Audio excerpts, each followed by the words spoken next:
no difference. Yeah. It just you get the benefit of having that drying and bleaching and of the colour. The same. The quality is exactly the same. So, and you can see, like, I've got several samples of it, and it's all pretty much the same. It's all just a decorticated bar. So you're basically saving 3 or 4 days by doing it green then dry. Yep. That's all. That's all. Take some of that. I'll go and grab some plastic bag. It's the easiest.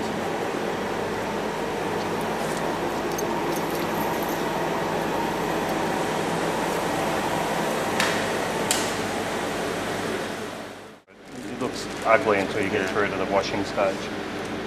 So it was dry. You'll make a note of it then.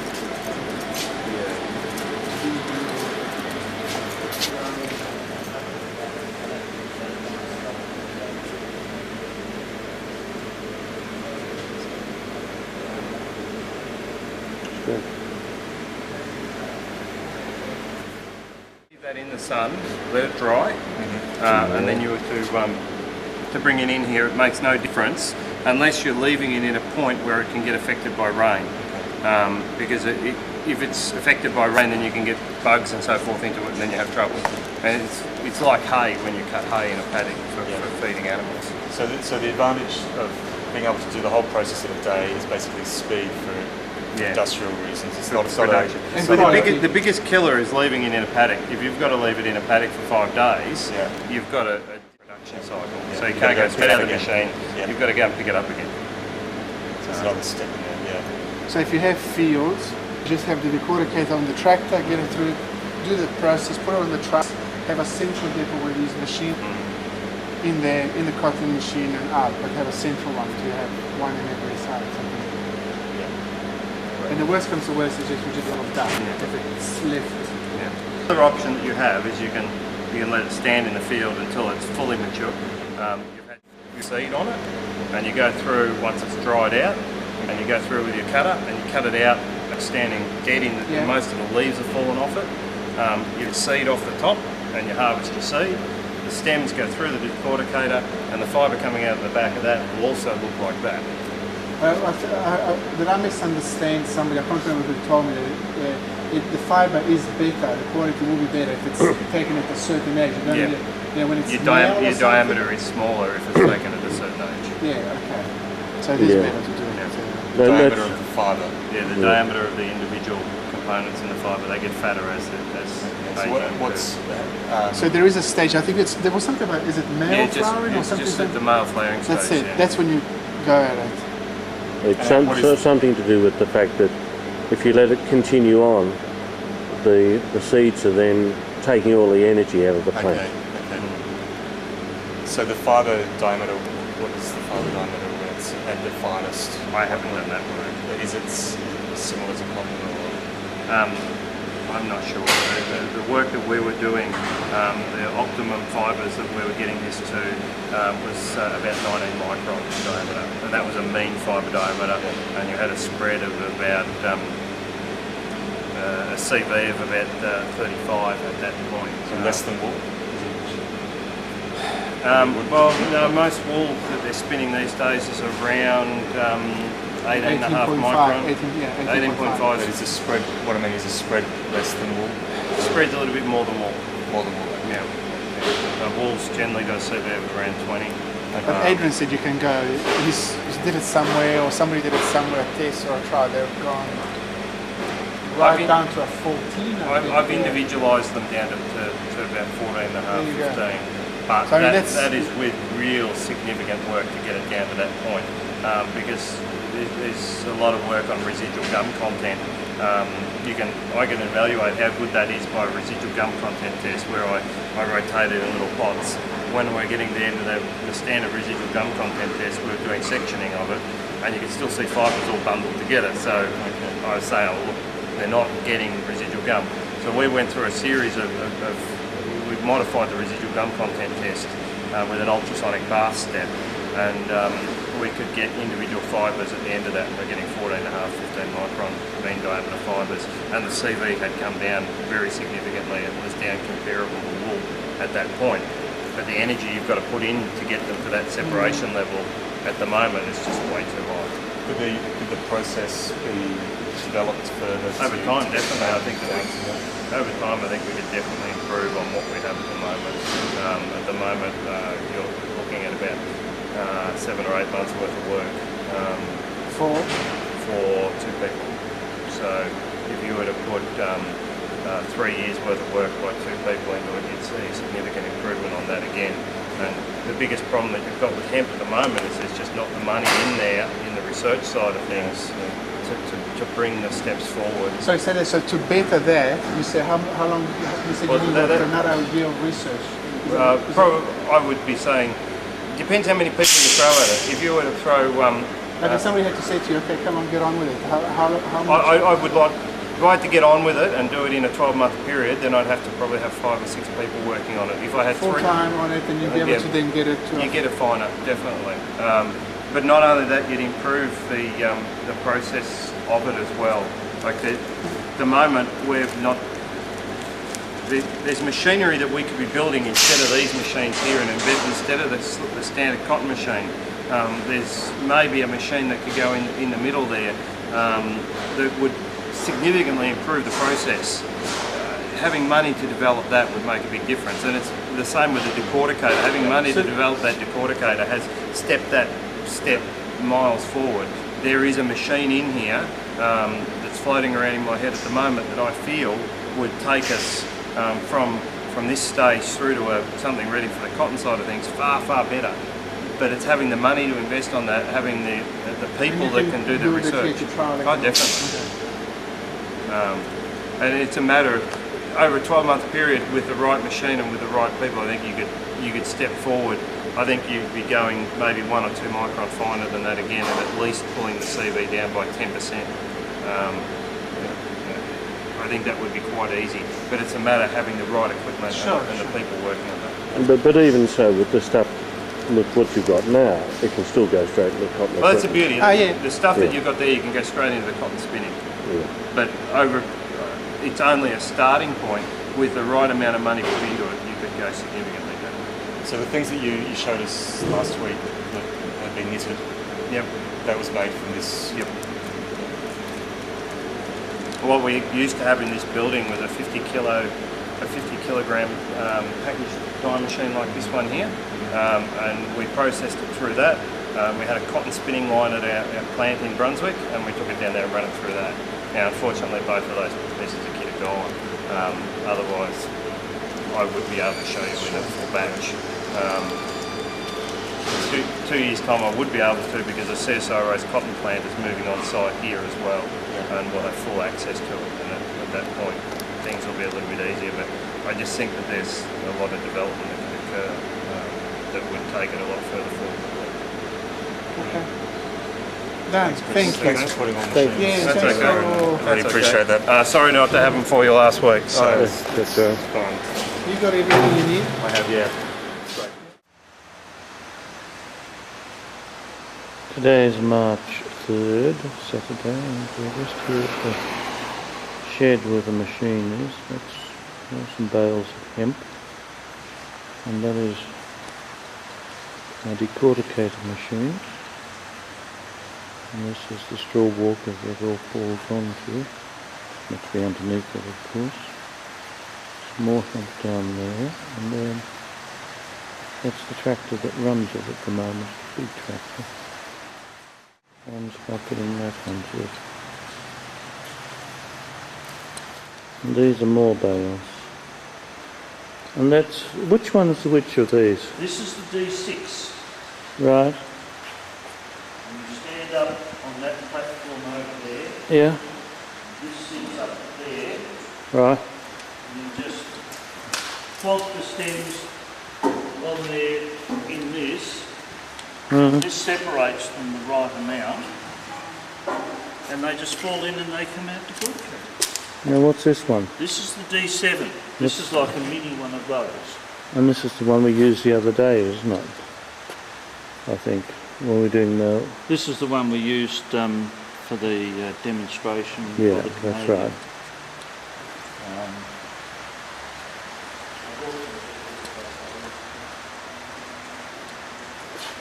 These just a mini Yeah, Feed it in there.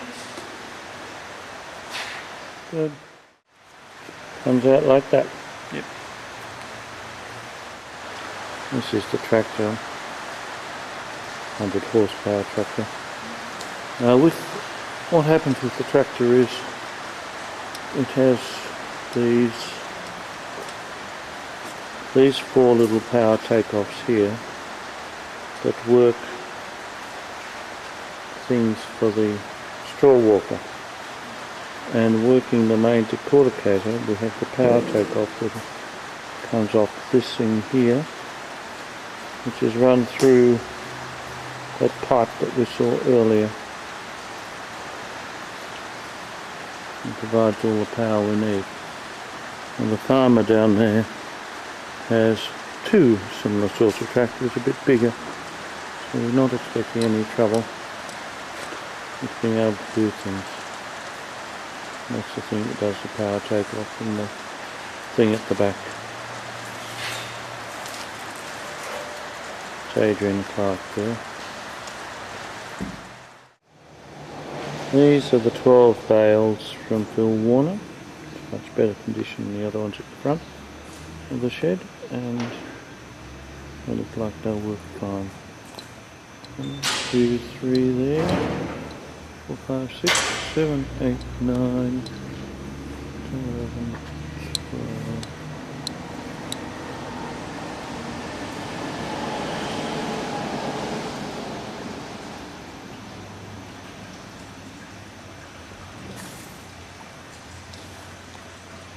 Bale unwinder, that's not much good. Feeder has been removed. Now we're preparing to pick the machine up with the big forklift.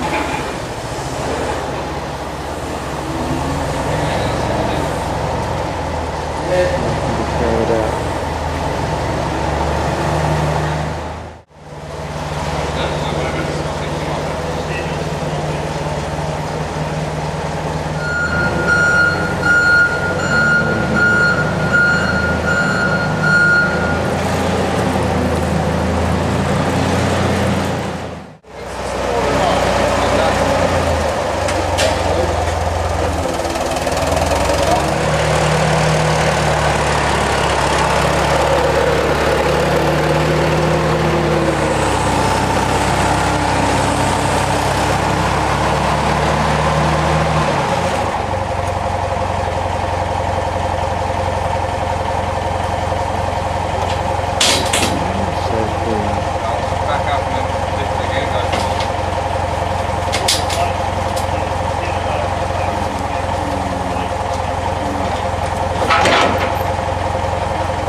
Right, we seem to be ready to pull out. See you, Adrian. We seem to have our machinery ready. See you, Tony. Alright then, Darren. Now, are we having lunch or something somewhere, or?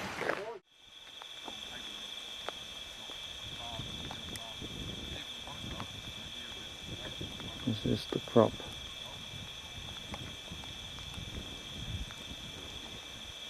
Part of it anyway.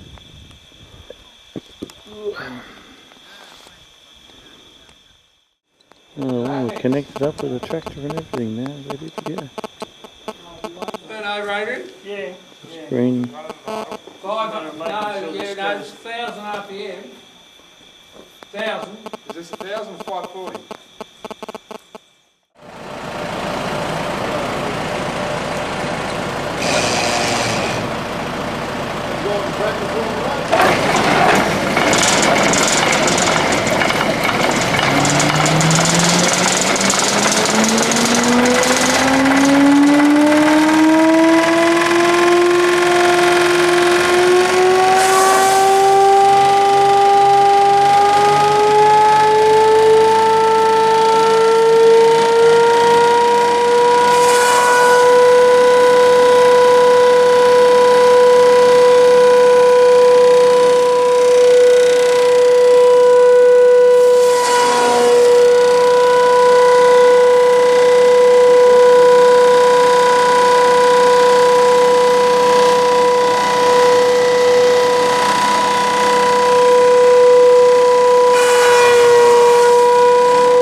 Lands on the straw walker and gets shaken a bit. Yep. Yep. Decorticated boards. That looks like a success. Yeah, What I was that's expecting. absolutely a success. Yeah. You picked your bloody fat hen? No. No, we haven't put that in yet. Yeah, it's gone through. Yeah. See, if that lands on the straw walker, most of what's in there shakes out, and what doesn't shake out comes out in the next textile There's the machine. herd. Just drops out, the herd drops out there. There you go. Yeah, where's the herd? you're interested in. Yeah, mate.